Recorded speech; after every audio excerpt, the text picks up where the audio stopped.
Dalam konteks saya bercakap pasal PAS ni belum ada lagi nampak dosa-dosa besar daripada orang Melayu, belum ada lagi. Belum nampak lagi ada dosa besar kepada orang Melayu. Hari ni kalau contohlah banyak isu lah selain daripada isu minyak, isu-isu sosial yang lain, pembinaan kuil dan sebagainya.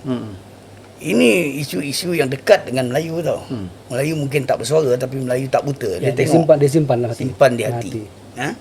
Isu ni tak membantu kerajaan. Isu ni akan meningkatkan lagi rasa tidak puas hati. Rasa tidak puas hati rakyat dan juga meningkatkan lagi sokongan kepada PAS. PAS tak buat apa-apa salah. PAS buat salah apa? Kan? Katalah kerajaan Terengganu kata ada beberapa peruntukan tak boleh nak dibuat, kata kan.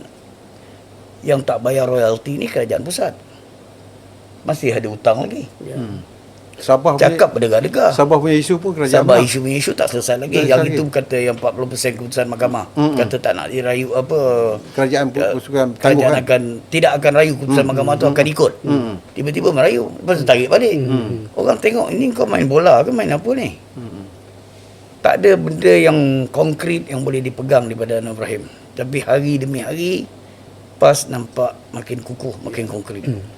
Dan mungkin nak tambah pasal PAS ni ialah selain daripada PAS ni ialah dia ada sokongan tersendiri daripada kalangan orang Melayu. Itu yang pertama. Yang keduanya dia penguasaan di negeri pun makin bertambah daripada 3 negeri sekarang jadi 4 negeri.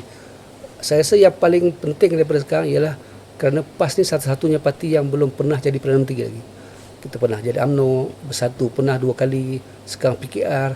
Jadi ada juga orang pandangan apa kata kali ni kita cuba PAS pula jadi Perdana Menteri. Betul kita tak PAS, kita tak tahu lagi. Orang kata kalau tak cuba kita tak tahu.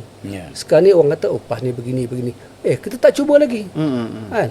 Macam main bola, kita tak tengok dia ni hebat ke tak hebat main bola. Kita masukkan dia dalam padang dulu. Barulah kita tahu. Jangan jadi pemain simpanan sebab tak boleh lah.